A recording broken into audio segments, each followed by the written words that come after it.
నిప్పులే శ్వాసగా గుండెలో ఆశగా తరతరాల ఎదురు చూపులో ఆవిరైన నీ కన్నీళ్ళు ఆనవాళ్ళు ఈ సంకెళ్ళు రాజ్యమా ఉలికి పడు.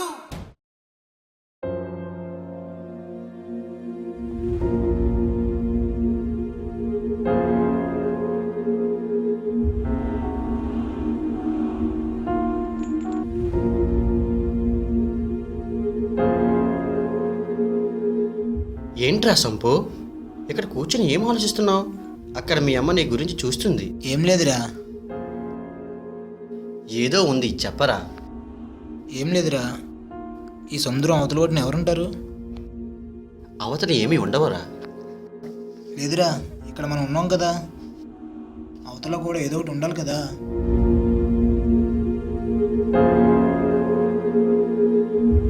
వీడికి ఏదో ఒకటి చెప్పేంత వరకు వదిలేటట్లేడు. ఏదో ఒకటి చెప్పేయడం బెటర్. అవతల దెయ్యాలు భూతాలు ఉంటాయి, మనుషుల్ని పీక్కు తినేస్తాయి. అయితే అవతల ఎవరు ఉన్నారు?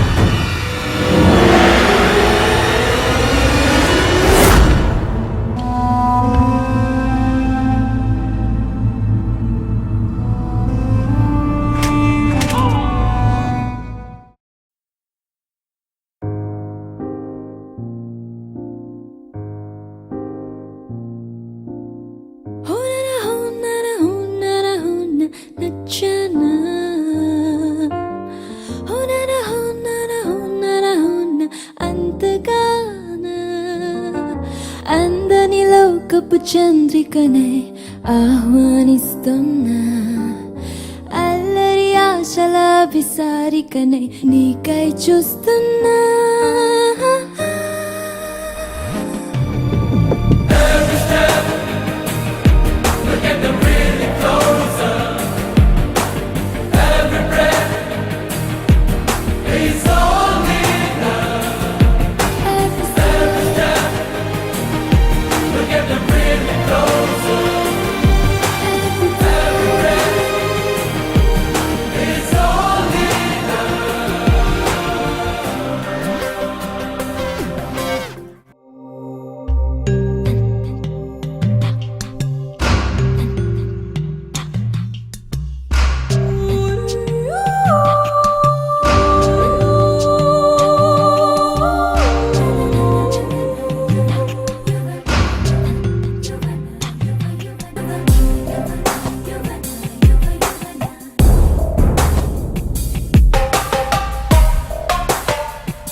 నువ్వెవరు?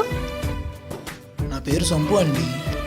నీకోసం అవతల ఒడ్డు నుంచి సముద్రాన్ని ఈదుకుంటూ వచ్చాను. ఏంటి, నువ్వు నా కోసం సముద్రం అవతల నుండి యువతలకి ఈదుకుంటూ వచ్చావా? ఈ సముద్రాన్ని మా దేవుడు సంపూర్ణేష్ బాబు తప్ప ఇంకెవ్వరూ ఈదలేరు. నా పేరు కూడా సంపే కదా. నువ్వు ఈ సముద్రాన్ని ఈదుకుంటూ వచ్చావంటే నేను ఎలా నమ్మాలి?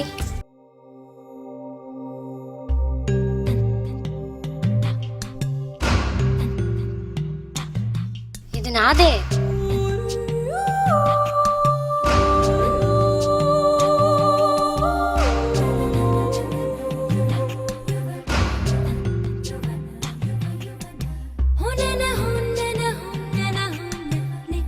అవును, ఇది చూసి నేను ప్రేమించాను. కానీ నేను ఆల్రెడీ ఒకరిని లవ్ చేశాను. ఇదేంటి ఎలా అనిపించింది? ఇప్పుడు అవతలికి వెళ్ళాలో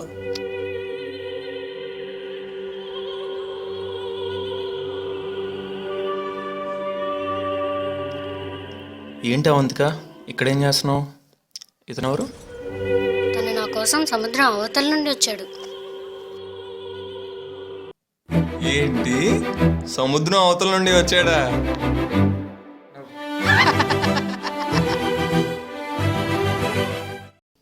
నేనెప్పుడు చూడని కళ్ళు నన్ను చూసి నవ్వుతున్నాయి. నేనెవరిని? నువ్వు మా దేవుడు సంపూర్ణేశ్ బాబు రక్తానివి. ఇంతకీ ఈ సంపూర్ణేశ్ బాబు ఎవరు?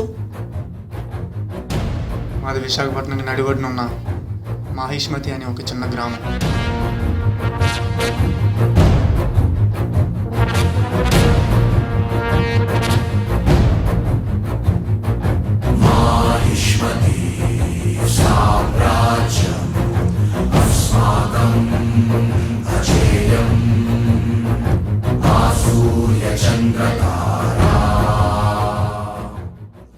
చల్లని సముద్ర గాలులతో పచ్చని పంట పొలాలతో ఉన్న ఒక అందమైన ప్రాంతం. గుడి గోపురం లేని మా ఊరికి ఊరి మధ్యలో ఉన్న చెట్టే మా దైవం. ఎన్నో సంవత్సరాలుగా ఆ చెట్టునే మా కులదైవంగా ఊరిని కాపాడే దేవతగా పూజిస్తున్నారు. ఆ చెట్టు దగ్గర మొక్కుకొని ఏ పని మొదలుపెట్టినా మంచి జరుగుతుందని మా ప్రజల నమ్మకం. అదిగో అతనే మా దేవుడు సంపూర్ణేశ్ బాబు.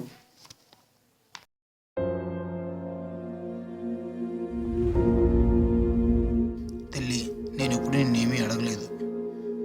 మొదటిసారి అడుగుతున్నాను. పోలీస్ అవ్వాలనేది నా కళ, కానీ ప్రతిసారి ఐట్ సరిపోలేదని తీసేస్తున్నారు. ఇదే చివరిసారి. నువ్వే అలాగైనా పోలీస్ అయ్యేలా చూడు తల్లి.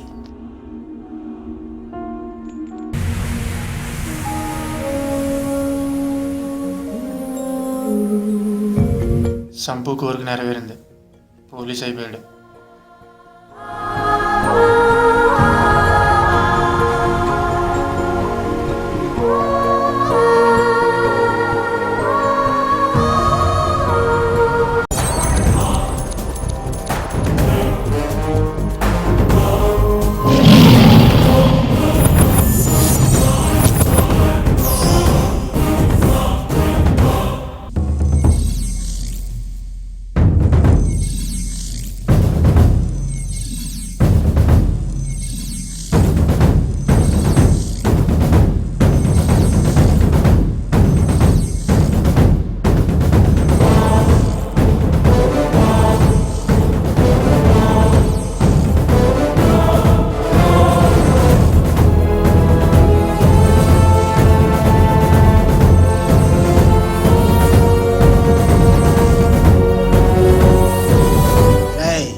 సంపు పని చేస్తున్న ఏరియాలోనే పేకట ఆడతారా?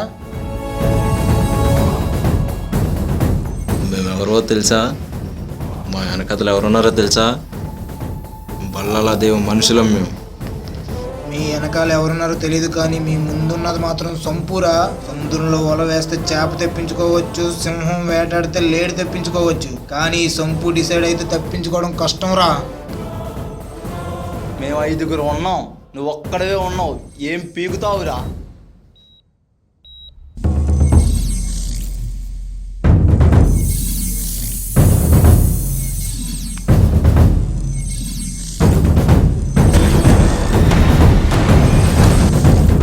పోలీసుడే కాదు, వాడి దగ్గర ఉన్న వస్తువులు కూడా డ్యూటీ చేస్తాయి.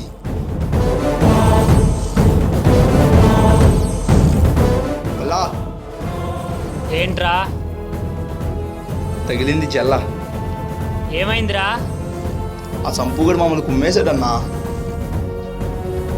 ఈ బల్లాల దేవ జోలికి వచ్చాడంటే వాడు చచ్చాడే. ఫోన్ చేయరా వాడికి.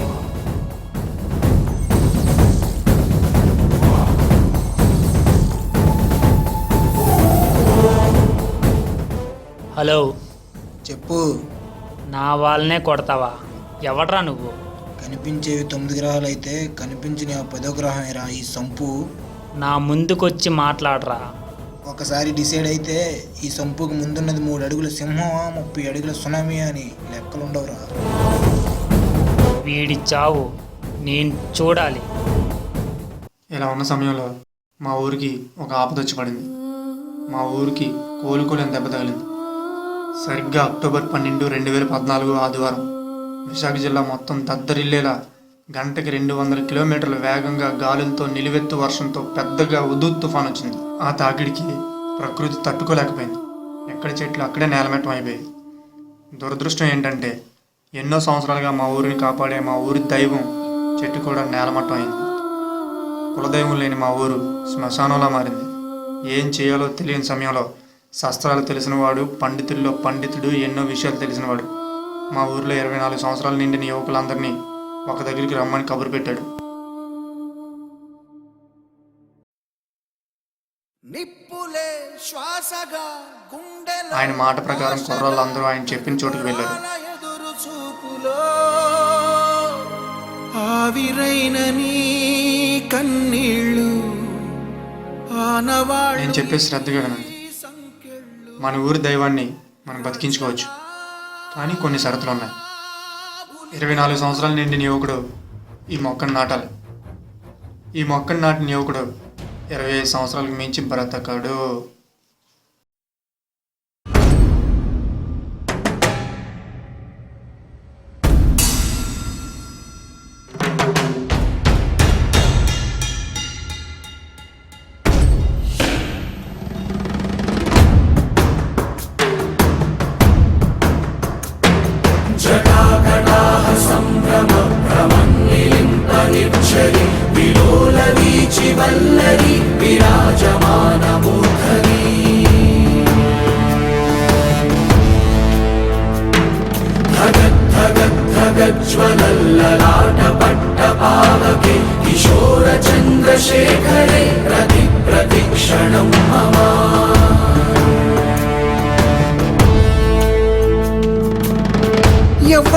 ఎవ్వడంట నిన్ను ఎత్తుకుంది, ఏ తల్లికి పుట్టాడో ఈ నంది కాని నంది.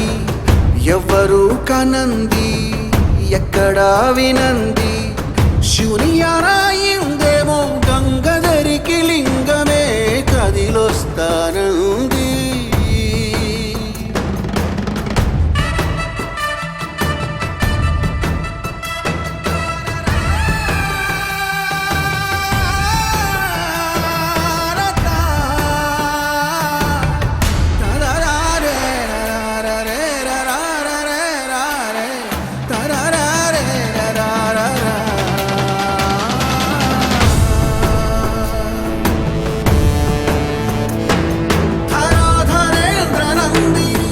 అప్పటి నుంచి సంపూర్ణేష్ బాబును దేవుడిగా అక్కడ ప్రజలు చూసేవారు. అప్పటికే సంపూర్ణేష్ బాబుని చంపాలని పన్నాగం పన్నుతున్న బల్లాల దేవకి ఒకరోజు అవకాశం దొరికింది. సంపు ఒంటరిగా ఉన్న సమయం చూశాడు. పగ తీర్చుకోవడానికి ఇదే సరైన సమయం అనుకున్నాడు.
ఏంట్రా ఇంతమంది ఉన్నా సరే నువ్వు భయపడట్లేదు? ఇచ్చిన మాట ఎప్పుడు తెప్పుతానని ప్రతి క్షణం భయపడుతూనే ఉంటానురా. ఏంట్రా ఆ మాట? మాయుస్మతి రాజ్యానికి మాట ఇచ్చాను. చావు నా ఎదురుగా ఉన్నప్పుడు నేను కామెడీ చేయాలి, అది చూసి నలుగురు నవ్వాలి. ఊరు కోసం మంచి చేస్తే గొప్పడవుతాడు, ఊరు కోసం ప్రాణం ఇస్తే దేవుడవుతాడు.